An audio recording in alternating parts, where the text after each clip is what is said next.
Hola, ¿cómo están? Mi nombre es Santiago Tacunan y bienvenidos a Quilca Podcast en su tercera temporada.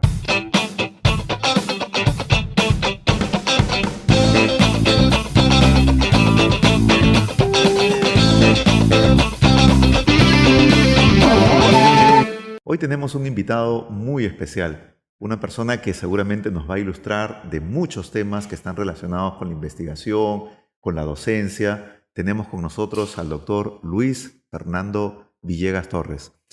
Eh, Gracias por acceder a esta invitación. Gracias, Santiago, más bien por invitarme. Bueno, el doctor Luis Fernando Villegas es doctor en historia, es magíster en historia y licenciado en arte por la Universidad de San Marcos. También el doctorado lo ha llevado en la Universidad Complutense de Madrid. Es diplomado en estudios avanzados en historia y teoría del arte de la edad contemporánea. Ha trabajado como investigador en el Museo Nacional de la Cultura Peruana.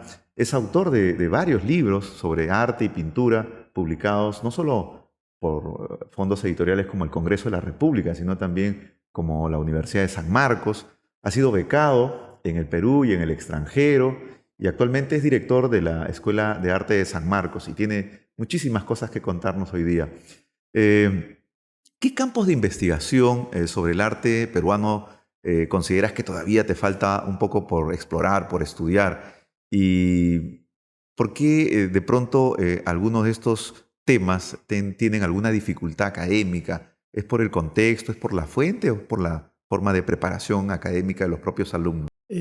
Bueno, yo especialmente he tratado de investigar temas vinculados al siglo XIX y XX, específicamente la última mitad del siglo XIX. He revisado temas de vanguardia, de arte. Hay un tema que a mí me interesa, que es el tema de la identidad y cómo se construyen los repertorios visuales, porque siento que es una necesidad dentro de la sociedad peruana aprender a querernos, aprender a entender quiénes somos para poder seguir. Y creo que ese ha sido un tema recurrente, porque si tú revisas mis trabajos vas a darte cuenta de que siempre estoy preguntándome por esa construcción de ese imaginario identitario de los artistas o también del colectivo, por ejemplo, en mi trabajo de vínculos artísticos, ¿no? Pero lo que yo no he explorado, que es tu pregunta, por lo general todavía no he investigado temas de arte virreinal en sí o de arte del Perú antiguo. ¿Por qué razón? Bueno, en realidad me interesaba mucho el siglo XIX y XX, pero no he descartado revisar el virreinato, porque creo que en el virreinato hay muchas cosas que todavía se pueden ver en el siglo XX y que tendríamos que analizar, ¿no es cierto?, para poder entendernos como peruanos que somos. Y el Perú antiguo, que en realidad es nuestro arte clásico, ¿no es cierto?, es el arte por excelencia pero sin duda refleja muchos temas o muchas aristas que poder resolver, ¿no? Porque estamos frente a una sociedad que es una sociedad que lamentablemente, o sea, sabemos, ¿no es cierto?, que por ejemplo los quipus eran elementos memotécnicos y también históricos, pero no lo hemos descifrado, ¿no es cierto? Entonces, quizás cuando podamos encontrar eso, podamos analizar más la historia contada por ellos mismos, ¿no? Algunos especialistas consideran que para poder encontrar todos estos elementos de la identidad peruana, justamente tratan de retroceder lo más que pueden en el tiempo, ¿no? En este imaginario colectivo de la sociedad andina. Y más bien consideran que esta imagen, que la República, esta época contemporánea, no refleja toda esa esencia de la peruanidad. Y claro, en el estudio de la iconografía, pues, como cualquier especialidad, incluida la historia, son tantos los temas que hay que finalmente tratar de investigar. Y abocarse a un tema de pronto contemporáneo, como es el caso tuyo, es quizás de pronto también alcanzar fuentes eh, a disposición, ¿no?, en las bibliotecas y en los archivos. ¿Ese es el caso o has tenido otra dificultad en todo caso para poder abordar las fuentes? Por lo general, cuando uno revisa arte contemporáneo, por ejemplo, una de las fuentes importantes es los periódicos, ¿no es cierto? Las publicaciones que dan cuenta de las exposiciones de los artistas, los catálogos, pero cuando también, por ejemplo, las colecciones privadas, el acceso a las colecciones privadas siempre es un problema, ¿no es cierto? Pero cuando uno analiza, por ejemplo, ingresar a fuentes vinculadas al arte virreinal, también el ingreso a los archivos y a los conventos se vuelve también difícil, ¿no es cierto? Entonces, creo que cada área del arte peruano tiene ciertas ventajas y desventajas, ¿no es cierto? Por ejemplo, periódicos que de repente tú sabes que existen porque los anuncian en otros periódicos, pero que no los encuentras y que tal vez puede estar en una colección privada y no pública, ¿no es cierto?, de difícil acceso, porque probablemente no se encuentre en la Biblioteca Nacional, ¿no? Y si fuera que quieres abordar el tema de la época colonial, ¿tienes las herramientas en el sentido de las lecturas paleográficas, por ejemplo, para alguna documentación? Porque conversaba con algunos compañeros que son de historia también y que se han dedicado al tema del siglo XIX o XX en algunos casos, y era justamente por esta debilidad, ¿no?, de esta disciplina que nos ayuda a recabar la información de los documentos. Y incluso me decían, bueno, puedo llegar hasta el 18, pero ya el 17 no me pidas tampoco, el 16 menos, ¿no? En tu caso, no hay ninguna dificultad en la paleografía. No habría, porque en realidad desde mi formación sí he llevado cursos de paleografía, ¿no es cierto? Solo que tal vez cuando yo, o sea, empecé el tema de la investigación, no es que yo no me interese el virreinato o el arte del Perú antiguo, pero siento que son, de alguna manera, abordarlos requiere de instrumentos mucho más, por ejemplo, la paleografía o temas vinculados al acceso a los lugares específicos donde está esta información, ¿no es cierto? Pero no tendría problemas en el tema de la paleografía. Ah, genial. Tú has radicado bastante tiempo en el extranjero gracias a una serie de becas que has podido ganar y muchas de tus investigaciones que finalmente después se han traducido en libros tratan sobre personajes, temas de estos países donde has radicado. ¿Esto es por un tema de exigencia académica, una manera de decirle gracias al país que te ha dado la beca o cuál ha sido la inclinación para que hayas podido elegir estos temas? Bueno, yo radiqué 5 años en España y estuve, bueno, haciendo la tesis doctoral, ¿no es cierto? Eh, yo creo que es parte de, ¿no? O sea, hay una parte de agradecimiento, pero hay otra parte que me lleva a mi propia investigación, porque yo anteriormente había escrito sobre Teófilo Castillo, y Teófilo Castillo es un hombre que vincula mucho la relación con España. Nos habla, por ejemplo, de que cuando está visitando un patio conventual en Lima, como el convento de Santo Domingo, él está viendo Andalucía, está viendo Granada, y después revisé también el trabajo de José Sabogal, y Sabogal también preguntándome sobre una identidad mestiza, porque él entiende la peruanidad a través de lo mestizo. Y Sabogal, cuando está viajando por España, también está diciendo que se siente parte de esta tierra, pero al mismo tiempo que no. Entonces, yo creo que haber trabajado a Castillo primero y luego a Sabogal me llevaron hacia España, ¿no es cierto? ¿Por qué? Porque tenía que reconocer un poco cuál es esa tradición, de qué ellos estaban hablando cuando hacían estas impresiones que le daba España. Y por otro lado, entendí que hay una identidad, y eso lo digo en mi tesis doctoral, que en realidad es hispanista y hasta hispanófila. Y esto se da cuando, por ejemplo, se dan las celebraciones del centenario de la independencia. Tenemos a Augusto B. Leguía, presidente en ese momento, que manda a construir un monumento a los españoles caídos en el 2 de mayo. No incluye a los peruanos, ojo, y lo piensa para el cementerio de Lima, pero después las propuestas son más vistas en diarios españoles que en peruanos. Entonces, entender nuestra diversidad y nuestra heterogeneidad implica de que hay procesos identitarios que se han dado a lo largo de la historia peruana y que se han reflejado en monumentos artísticos, ¿no es cierto? Entonces creo que es eso, ¿no es cierto? Creo que mis trabajos anteriores me llevaron a España y a hacer el doctorado ahí, pero también siempre hay un agradecimiento enorme porque, claro, darme una beca y darme la posibilidad de poder seguir el doctorado siempre es algo para mí que tiene una gratitud enorme a España, ¿no? Claro. Y en la tesis de doctorado, ¿cuál ha sido lo más difícil? Bueno, en la construcción de la parte del marco teórico, la metodología, pero en el acceso a las fuentes, ¿Cuál es la parte más difícil que has tenido que superar o te ha implicado mayor tiempo, dedicación, preocupación?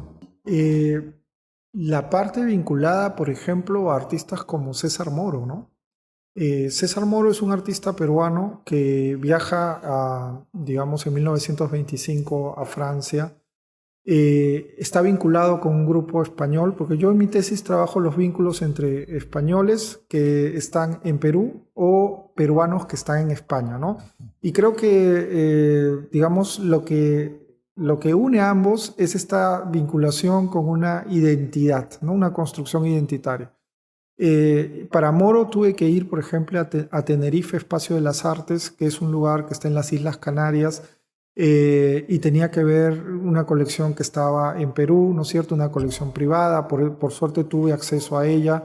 Entonces era, digamos, mucho más difícil tal vez encontrar la información sobre él en lugares públicos, ¿no? En bibliotecas públicas era bastante complicado porque era a través de lo privado, ¿no? Porque su colección se dispersó. Hay una parte que está en Tenerife, Espacio de las Artes, hay otra parte que está en el Getty de Los Ángeles, en Estados Unidos, y hay otra parte que está en Lima. O sea, te das cuenta, 3 lugares para para el estudio de un artista, ¿no? Entonces, o en otros casos, por ejemplo, encontrabas las cartas dirigidas a una persona, pero no tenías idea qué era lo que él escribía. O sea, encontrabas las cartas de respuesta, ¿no es cierto? Pero no encontrabas, porque claro, sería buscar a la otra persona, buscabas a los familiares de esta persona y te decían que ya las cartas no estaban o simplemente no querían facilitarlas, pero en resumen, tú tenías que imaginarte qué era lo que podía haber dicho en función a una de las cartas, ¿no? ¿Y cuánto tiempo te tomó desarrollar la tesis de doctorado? Y en este trayecto de trabajo, ¿recibiste la colaboración, el apoyo de algún asistente que normalmente a veces nos hace falta? Mira, a mí me tomó más o menos 12 años en realidad, pero lo que tenemos que tener en cuenta es que yo ya tenía los trabajos previos de Teófilo Castillo y de José Sabogal, en los cuales, digamos, antes de hacer mis estudios, de estar en España 5 años, pues yo estaba 7 años previamente haciendo archivo, investigando, y por eso te digo que la investigación dirigió, o sea, digamos, vínculos artísticos, que es mi tesis doctoral, sin duda tiene esta plataforma que es mis anteriores investigaciones, ¿no? Entonces, no hice uso de un asistente. En realidad, el trabajo, digamos, de archivo lo hice durante estos 7 años antes de viajar a España y después 5 años más para un poco revisar lo que eran las fuentes que estaban allá, ¿no es cierto? Porque, claro, yo tenía las cosas vinculadas al Perú, pero me faltaba ver más a los artistas españoles que estaban en Perú y que, digamos, allá podía encontrar mayor información. Tú has postulado y has ganado varios premios. ¿Actualmente estás postulando alguno? Porque vemos mucha dinámica en tu producción, en tus investigaciones.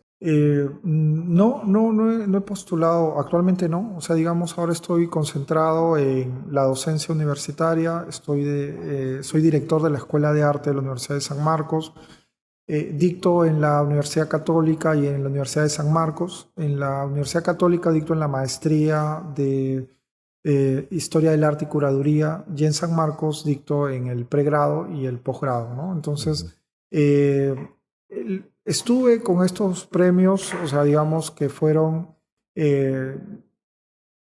antes, ¿no es cierto? Pero ahora digamos que no. Y en estas dos casas de estudio, y tienes contacto con los alumnos, ¿qué diferencia podemos nosotros encontrar entre los temas que los alumnos eligen para la investigación?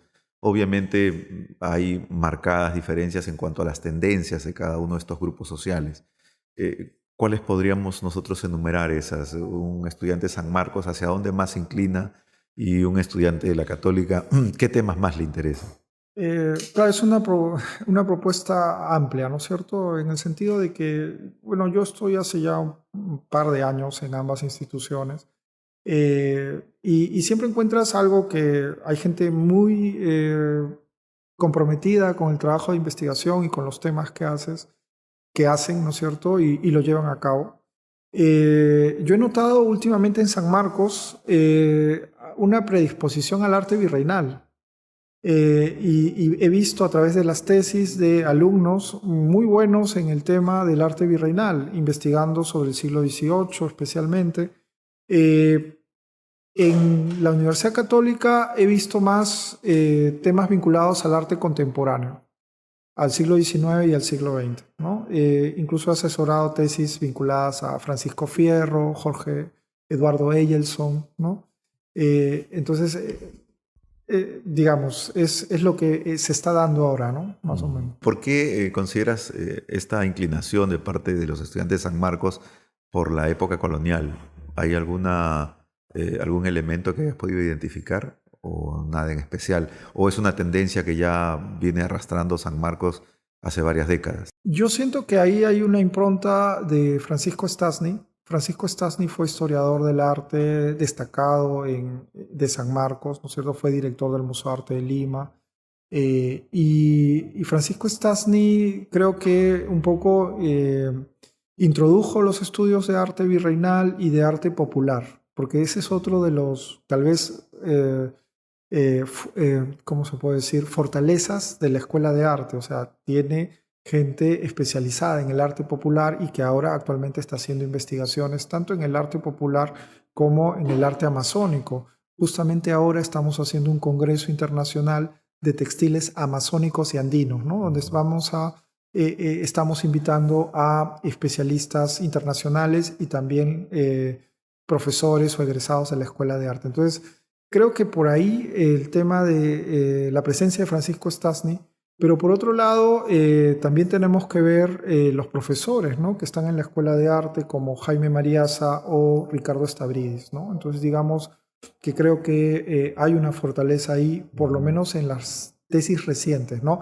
No obstante, también se ven tesis de arte del siglo XIX y XX, ¿no? Que son importantes, y ahí podríamos destacar la presencia de Nanda Leonardini, ¿no? También, o Marta Barriga también. O Marta Barriga, claro. Sí, bueno, definitivamente hay tendencias que se marcan y que de alguna otra manera tienen un grupo de seguidores por un poco la metodología de trabajo que han planteado y estos desafíos, ¿no? Esto lo encontramos no solamente en los historiadores del arte, sino en los mismos historiadores que siempre dejan ahí alguna evidencia de un tema de investigación con algunas pistas documentales que finalmente unos ojos muy atentos lo que hace es capturar justamente esas pistas que te dejan los grandes maestros, ¿no?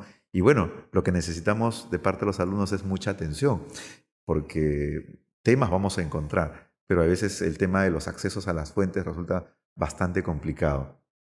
Pero tú ahora estás también desarrollando actividades administrativas como director de la Escuela de Arte de San Marcos. ¿Sientes que esta labor administrativa te quita un poco de tiempo para el desarrollo de las investigaciones? Te lo pregunto porque en algún momento yo también he desarrollado funciones administrativas dentro de la administración pública y pues mi experiencia ha sido, por un lado, muy, muy interesante porque conocías un campo de trabajo en donde había muchísimas cosas que hacer, pero descuidaba también la parte de consumo académico. Y yo veía en mi escritorio, ¿no?, revistas y libros que tenía comprados, pero que no podía leer porque no te alcanzaba el tiempo o las fuerzas finalmente te vencían durante la noche. ¿Tú no tienes este problema? ¿Cómo llevas más o menos esta carga de trabajo? Bueno, yo lo asumo como un reto, ¿no? El tema del trabajo administrativo es algo que tenía que darse en algún momento. Yo estuve también de director general del Centro de Investigaciones y Desarrollo Tecnológico en la Biblioteca Nacional. Eso fue cuando regresé recién del doctorado. Y fue mi primer contacto entre la administración pública y, digamos, este proceso, ¿no es cierto?, de querer hacer cosas, ¿no es cierto? Fue una experiencia complicada, ¿no es cierto? Porque siempre hay, bueno, supongo que cuando uno empieza siempre hay todos estos temas, ¿no? Pero en todo caso, creo que en la escuela de arte se tienen que hacer cosas, por ejemplo, el proceso de acreditación de la escuela de arte, que es importante hacerlo, ¿no? Porque nos permite tener estándares de calidad. Y esto compromete desde la dirección a los profesores, a los alumnos, a los egresados, ¿no es cierto? Entonces, creo que es un reto y sí quita tiempo, ¿no es cierto? Eso es inevitable.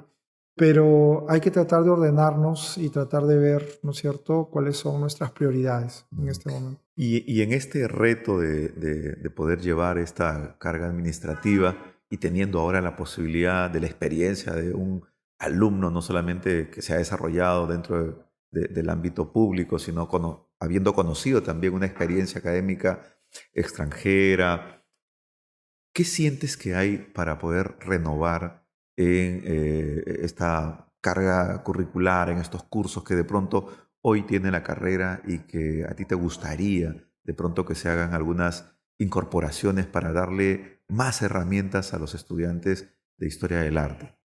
Bueno, es una pregunta amplia, ¿no es cierto? Pero es una reflexión constante dentro digamos, de la dirección. Creo que lo primero que tenemos que hacer es reconocer nuestras fortalezas para poder en esa posibilidad encontrar nuestras líneas de investigación. Y a partir de ahí, por ejemplo, la vinculación entre la relación entre los estudiantes de la escuela y también la posibilidad de trabajos preprofesionales, ¿no es cierto?, que desde la escuela podamos insertar a los estudiantes para que puedan de alguna manera tener esta experiencia que les permita después desarrollarse en su trabajo profesional, ¿no? Algo que es importante es incentivar la investigación, que justo es un tema que creo que la SUNEDU está requiriendo, ¿no es cierto?, en las universidades. Y para esto pues tenemos que incentivar a los estudiantes a través de congresos, a través de seminarios. Justo hemos creado desde la dirección temas de arte. Esto es una iniciativa que empezó con la profesora Sara Acevedo hace muchos años, pero que nos interesa continuar para que podamos tener exposiciones, por ejemplo, de egresados de la carrera de arte que actualmente están haciendo tesis en el extranjero, de maestría o de doctorado. Y mi interés es específicamente los estudiantes, porque me interesa que ellos vean que estudiantes como ellos pueden salir fuera, pueden estudiar y pueden hacer tesis destacadas, ¿no? Claro, sí, en realidad siempre uno busca el tema de la mejoría para que cuando salga, ¿no?, el egresado tenga esta posibilidad de poder emprender retos laborales o emprendimientos de investigación que finalmente terminen en publicaciones y que contribuyan al debate bibliográfico. Creo que eso además marca también una línea de trabajo que San Marcos de alguna otra manera se ha preocupado. Aunque el mayor ejemplo, pienso, no sé si coincides conmigo, es que los profesores investiguen. Yo vengo de una etapa de formación donde muchos de los profesores nos inculcaban el tema de la investigación, pero que hasta que alguien hacía un rastreo, ¿no?, de ver cuántos libros ha publicado este profesor o qué artículos ha publicado en los últimos años, y a veces no encontrábamos nada, así literalmente nada. Y entonces decíamos, ¿cómo nos habla de investigación si el profesor no investiga? Entonces creo que ahí pues eso también marca también una propuesta metodológica, ¿no? El ejemplo de investigar desde los maestros hace que los alumnos también se involucren o en estos proyectos de investigación, como lo ha hecho en algún momento Nanda, ¿no?, de formar estos equipos en donde cada uno de ellos hacía una partecita que finalmente terminaban de completar un tema grande y sacaban publicaciones y los chicos tenían reconocimiento de los créditos de investigación. Para un estudiante eso es pues obviamente una plataforma, un impulso que toma dentro de su carrera, ¿no? Y creo que de esos ejemplos también lo seguimos viendo en San Marcos. En tu caso, vemos que hay muchísimas publicaciones y la mayoría de ellos, de alguna otra manera, son temas bastante novedosos también. ¿Cómo finalmente eliges tú un tema? ¿Buscas la efemérides como algunos o es acceso de fuentes? ¿Cómo eliges los temas? Bueno, mi interés por los temas radica por temas que yo me pregunto en torno a, digamos, la sociedad peruana. Un tema de la identidad es algo que siempre me ha preocupado porque creo que es algo que todavía no está resuelto en el país y creo que se vio hace muy poco entre todas las cuestiones sociales que han habido y creo que es necesario que lo analicemos, ¿no? Y creo que el arte, o a través del arte, los imaginarios sociales e identitarios se reflejan. Entonces, por ahí viene el tema, ¿no es cierto? Y a partir de esta investigación, un poco que he ido preguntándome por artistas que han estado vinculados a esa relación de imaginarios e identidad, ¿no? Por eso empecé con Teófilo Castillo y después seguí trabajando a José Sabogal. ¿Por qué? Porque tienen propuestas identitarias, ¿no es cierto? Y siempre me ha llamado la atención Francisco Lazo, por ejemplo, ¿no? Entonces, digamos que hay todo un devenir, o Fierro, que también lo he trabajado en un artículo sobre el costumbrismo ilustrado. Pero sí tenemos, ¿no es cierto?, a nuestros artistas que se están preguntando quiénes somos, ¿no es cierto?, qué somos como colectivo. Entonces, ese es uno de los elementos. Otro de los elementos de mi trabajo es la vanguardia, ¿no? El tema de cómo la vanguardia ha tenido un impacto en el arte del siglo XX, específicamente peruano, y cómo ha tenido sus matices, porque en realidad cuando hablamos de Sabogal y cuando hablamos de Fernando de Cislo, siempre se está pensando en que por un lado está el universalismo de Cislo y por otro lado está la mirada nacionalista, autóctona de Sabogal. Pero Sabogal también hizo vanguardia. Sabogal estuvo en Amauta. Amauta fue una revista de vanguardia y los elementos que tiene es el expresionismo. Entonces, entender esa confluencia en que los que son por lo general pensados desde los focos locales y que no tengan parte de las influencias externas, es mi interés también, ¿no? Entonces, creo que una cosa ha llevado a la otra, ¿no es cierto?, en el trabajo de las fuentes, pero básicamente radica en esa pregunta, ¿no? Mi interés por entender imaginarios e identidad. ¿Y esta pandemia, cómo lo has asumido desde el lado de la investigación? ¿Ha frenado estos ímpetus tuyos, los proyectos que ya tenías? ¿Eres de los investigadores que a pesar de la pandemia han seguido visitando, han haciendo el tema de la recolección de fuentes? ¿Cómo ha sido en tu caso personal? Yo conozco a muchos de nuestros colegas que han postergado proyectos, en algunos casos porque se cortó el fondo de financiamiento, o otros porque en algún repositorio pues simplemente estaban cerrados y no podían acceder y era la única fuente que tenían. ¿Cómo es tu caso? ¿Ya tienes una batería de datos recolectados y en la oficina trabajando o no ha dificultado nada? Bueno, ha sido todo un reto, ¿no es cierto?, adaptarse a estas nuevas circunstancias, ¿no? Lo primero creo que fue el tener presente a la familia, ¿no es cierto?, el núcleo familiar y tratar de cuidarlo y estar preocupado de que podía pasar alguna cosa o que alguien querido se podía enfermar, ¿no? Y lo segundo ha sido no paralizarnos, ¿no? O sea, digamos, por ejemplo, lo bueno es que las clases siguieron, las clases universitarias, o sea, digamos, las universidades tal vez tuvieron un cierto momento en el cual pensaban si iba a dar o no, pero se adaptaron al tema de la virtualidad. Fue complejo adaptarse a la virtualidad porque en realidad hay una despersonalización, ¿no es cierto? Ya no puedes, creo que es bien necesario estar frente al estudiante para saber si atendió, para saber si comprendió la clase.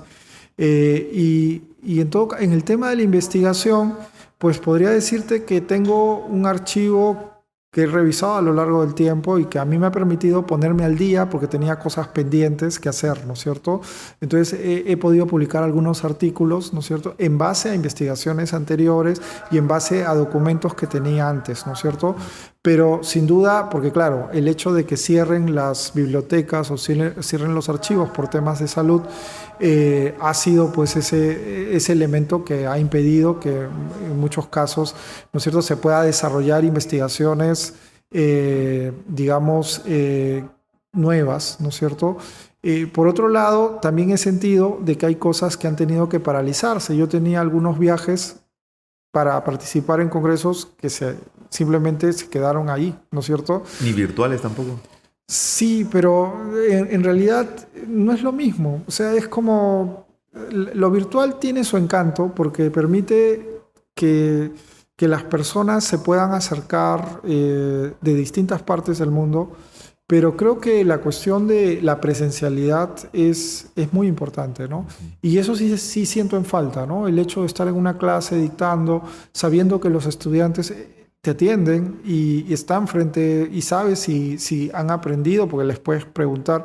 No es lo mismo con la virtualidad. O sea, ahí sí siento ciertas reservas. Siento que sí es importante por la coyuntura hacerlo de manera virtual, pero esperemos que pronto haya esa presencialidad porque creo que sí es un elemento importante, ¿no? O sea, digamos, Eh, Sabemos que no podemos, ¿no es cierto?, exigir a algunos estudiantes por los temas de conectividad su presencia física, o sea, que se pueda ver la imagen de su rostro, pero sin duda para un profesor es necesario saber si entendieron o no. Entonces, ahí creo que la virtualidad todavía no puede reemplazar ese proceso y esa relación de aprendizaje-enseñanza en un aula. No, no es posible. ¿Qué dinámica o estrategia utilizas tú para poder constatar de que tus alumnos están ahí detrás de esta conectividad? En mi caso personal, trato siempre de preguntar de manera inopinada, así al azar, o a veces hago un tema de grupos y escojo al azar también para ver si es que han socializado información o en algunos casos un control de lectura que no estaba programada, pero que es parte ¿no?, de un aprendizaje que tenemos que hacer. ¿Cuál es la estrategia que tú usas para que tengan esta, digamos, interacción y al menos sientas esa presencia, ese retorno del otro lado, que no solamente es una imagen o una letra en la pantalla? Sí, mira, es justo, Santiago, las estrategias que has mencionado son muy parecidas a las mías, ¿no? Yo hago lo que es, por ejemplo, un foro, ¿no es cierto?, de una lectura asignada donde ellos tienen que participar, ¿no es cierto?, y luego las leemos, o sea, lo que ellos han dicho y empezamos a hablar, porque a veces noto cierta timidez también, a pesar de que están en forma virtual, les cuesta hablar, ¿no es cierto? Entonces tú tienes que están, pero al mismo tiempo no están, ¿no? Porque no sabes si entendieron o no. Entonces, el foro es una estrategia interesante a través de lecturas asignadas previamente. El hecho también, lo mismo que tú has mencionado, de llamarlos introspectivamente, sin que sepan, ¿no es cierto? Los llamo y a veces me he encontrado que no estaban, ¿no es cierto? Entonces, ahí ya puedes entender, ¿no es cierto? Digamos, quiénes están en la clase y quiénes no. Pero esto agota, ¿verdad? Sí, siento que es el doble de trabajo. Sí, agota. Agota porque es un poco estar más pendiente, ¿no es cierto? Eso es también el hecho de que a veces puedes recibir correos indistintamente, en distinta hora y en distintos días, ¿no es cierto? Y eso también es complicado, ¿no? Claro, y el chat, y la imagen, y los correos, y en fin, uno termina ahí Claro. casi mareado en un mundo virtual Y que otra debería cosa, facilitarnos las cosas. sí, y otra cosa es el tema de, por ejemplo, eh, el hecho de que pueda haber un problema de conectividad. De pronto en tu área se fue la internet y tienes una clase. Entonces, ahí sí es un poco problemático. Hace poco tú nos has mencionado este interés, ¿no?, de estudiar a Sabogal, a Miguel Vaca Rossi, a César Moro. ¿Qué cosa encuentras entre ellos en común que de pronto un lector acucioso podría tener interés? Creo que todos estos artistas amaron al Perú o de alguna manera interactuaron para construir su propia personalidad sobre el Perú, ¿no es cierto? Castillo tuvo un imaginario de identidad basado en sus vivencias personales. Él decía descender de Juan Guas, que era arquitecto de, de San Juan de los Reyes, de la iglesia de San Juan de los Reyes en Granada. Y de esa manera tuvo una enorme influencia para el arte morisco que lo pudo ver en Lima e incluso escribió un artículo en Lima, en Variedades. Entonces hay una relación con lo español muy fuerte en Castillo y eso lo vemos a través de sus pinturas de evocación virreinal o lo vemos a través de los escritos que hizo de interiores limeños. Pero por otro lado, Castillo también tiene una mirada pensando en el paisaje peruano. Y entonces, cuando vemos un castillo evocador, un castillo que ve la historia, la ve a través del virreinato y la ve a través del Perú antiguo, lo inca, ¿no? Incaísta.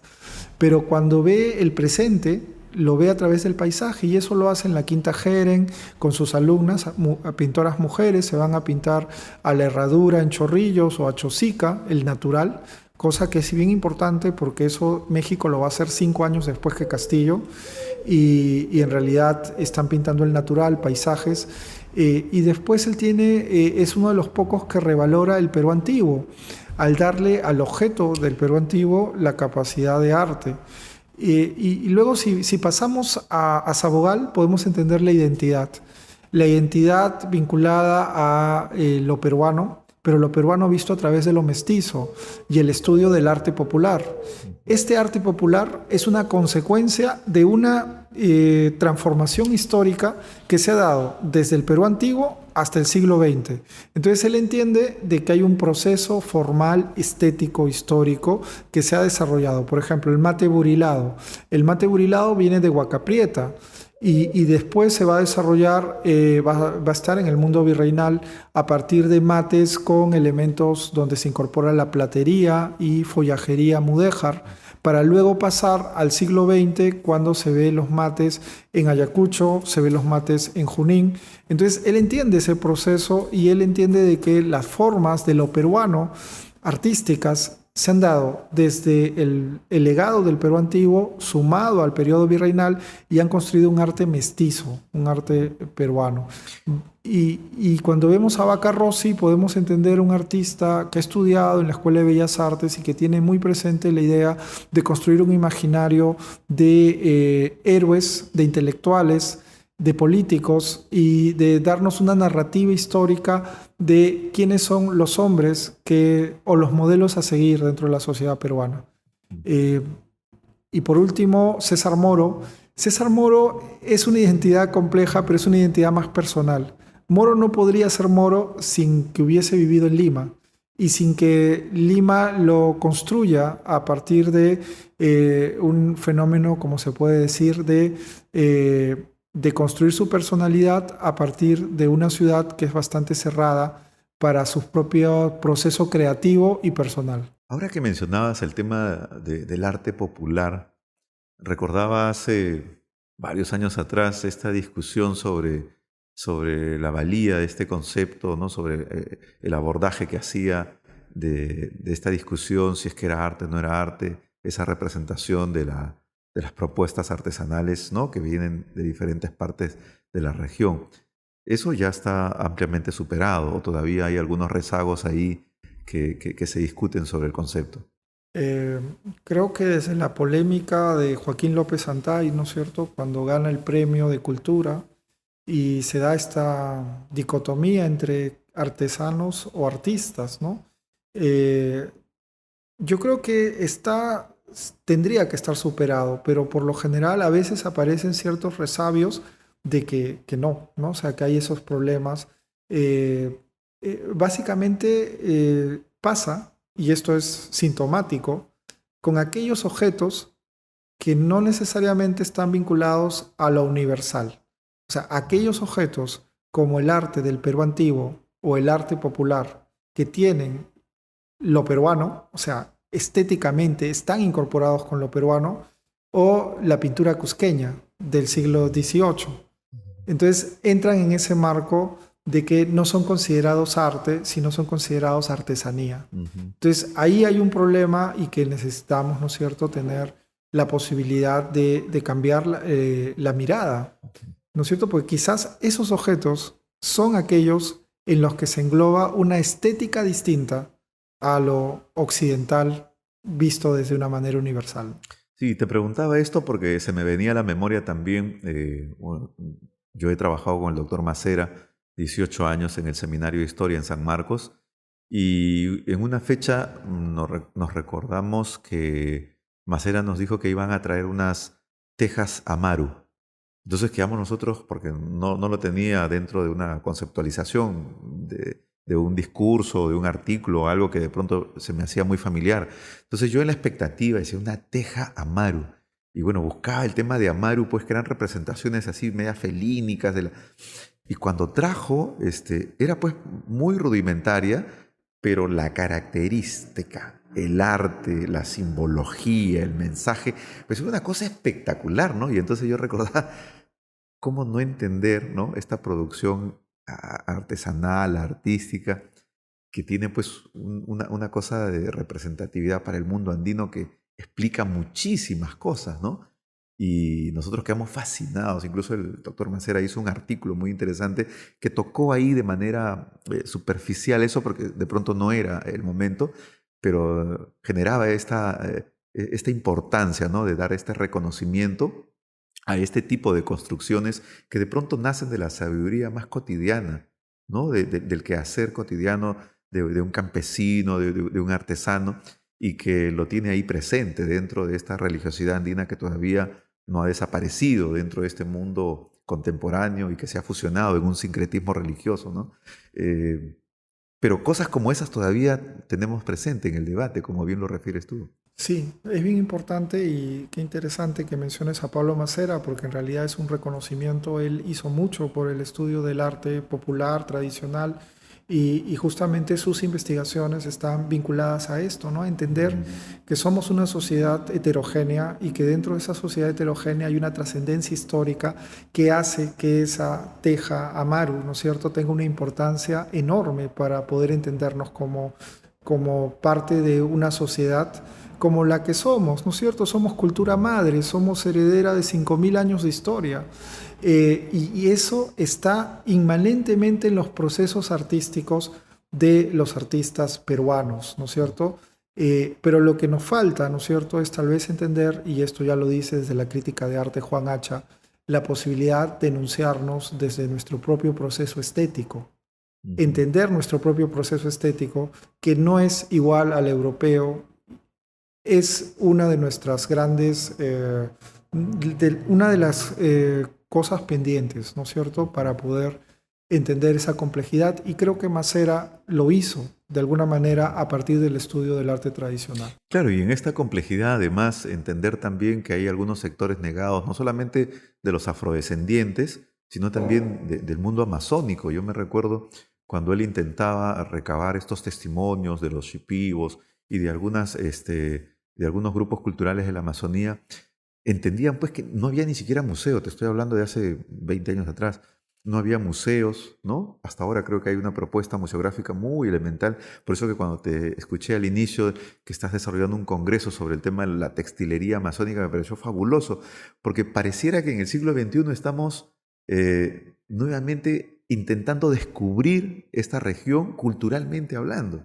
Y bueno, culturalmente y también en temas de elementos extractivos, de explotación económica, ¿no? Entonces decía, qué genial, porque creo que en la medida que nosotros podamos redescubrir todos estos elementos de la peruanidad, de la identidad que nosotros debemos conocer, nos permiten a nosotros abordar de pronto ya no como una tarea pendiente, sino como una tarea que hoy finalmente estamos tratando de completarla para tener esta simbología que nos permite generar una autoestima y un orgullo y una identidad propia, ¿no? Sí, creo que es importante, ¿no es cierto? Este congreso es una iniciativa, ¿no es cierto?, que está vinculada a, digamos, recuperar los saberes tradicionales textiles, ¿no es cierto? Y lo importante también es entender, ¿no es cierto?, de que si no nos conocemos, si no sabemos quiénes somos, es bien difícil tener una continuidad como Estado peruano, ¿no es cierto? Y por eso a veces es necesario, ¿no es cierto?, ver de que en las artes se puede ver todos estos procesos históricos, y esto creo que los artistas lo han podido reflejar, y lo bueno es que, como has mencionado, la selva ha sido un elemento de incorporación reciente en realidad para el estudio del arte peruano, pero lo bueno es que ahora sí hay gente que está vinculada a estas investigaciones y está haciendo cosas, y eso es bueno, ¿no es cierto? Porque claro, entender un país heterogéneo con distintas miradas es visibilizar a grupos humanos, como tú mismo dices. Y claro, tenemos sectores como la selva o el mundo afro que todavía merecen ser estudiados y reconocidos a través de su arte, ¿no? Sí, y seguramente vamos a dejar muchísimos temas ahí pendientes, porque en realidad conversar con el doctor Fernando Villegas seguramente nos debe tomar unos 2, 3 capítulos. Muchísimas gracias, doctor Villegas, por la entrevista. Realmente quedamos agradecidos por esta deferencia que ha tenido, y esperemos tenerlo nuevamente aquí en Kirka Podcast, y a todos los seguidores que continúan pendientes de nuestras entregas, estén ahí. Vamos a tener nuevas entrevistas y seguramente algunas que ni se imaginan. Muchas gracias. Gracias, Santiago. Genial. Quedó muy entretenida. Sí. Bueno, Gracias. hemos hablado de todo, de varias cosas. Sí, yo creo que resulta interesante. Bueno, agradecerle también.